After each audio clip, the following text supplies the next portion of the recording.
بسم اللہ الرحمن الرحیم۔ تم اور میں کبھی بیوی اور شوہر تھے، پھر تم ماں بن گئی اور میں باپ بن کے رہ گیا۔ تم نے گھر کا نظام سنبھالا اور میں نے ذریعہ معاش کا، اور پھر تم گھر سنبھالنے والی ماں بن گئی اور میں کمانے والا باپ بن کر رہ گیا۔ بچوں کو چوٹ لگی تو تم نے گلے لگایا اور میں نے سمجھایا۔ تم محبت کرنے والی ماں بن گئی اور میں صرف سمجھانے والا باپ ہی رہ گیا۔ بچوں نے غلطیاں کیں، تم ان کی حمایت کر کے انڈرسٹینڈنگ موم بن گئی اور میں نہ سمجھنے والا باپ بن کے رہ گیا۔ بابا ناراض ہوں گے یہ کہہ کر تم اپنے بچوں کی بیسٹ فرینڈ بن گئی اور میں غصہ کرنے والا باپ بن کے رہ گیا۔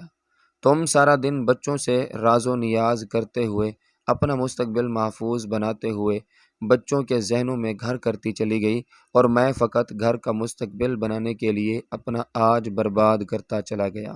تمہارے آنسوں میں ماں کا پیار نظر آنے لگا اور میں بچوں کی آنکھوں میں فقط بے رحم باپ بن کے رہ گیا۔ تم چاند کی چاندنی بنتی چلی گئی اور پتہ نہیں کب میں سورج کی طرح آگ اگلتا باپ بن کر رہ گیا۔ تم ایک رحم دل اور شفیق ماں بنتی گئی اور میں تم سب لوگوں کی زندگی کا بوجھ اٹھانے والا صرف ایک باپ بن کر رہ گیا۔ یہ ایک انتہائی تلخ معاشرتی تصویر ہے۔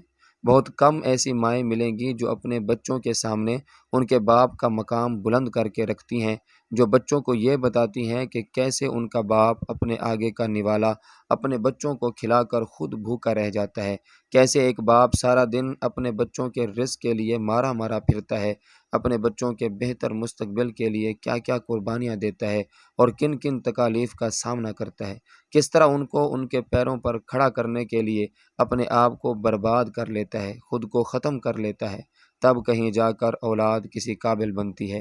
مگر اولاد کو یہ بتانے اور سمجھانے والی مائیں ان کو یہ نہیں بتا پاتی، اس لیے اولاد اس وقت تک اس بات کو سمجھ ہی نہیں پاتی جب تک وہ خود باپ نہ بن جائے، اور تب تک بہت دیر ہو چکی ہوتی ہے۔ ایک بار درود شریف پڑھ لیجئے، صلی اللہ تعالی علیہ وآلہ وسلم۔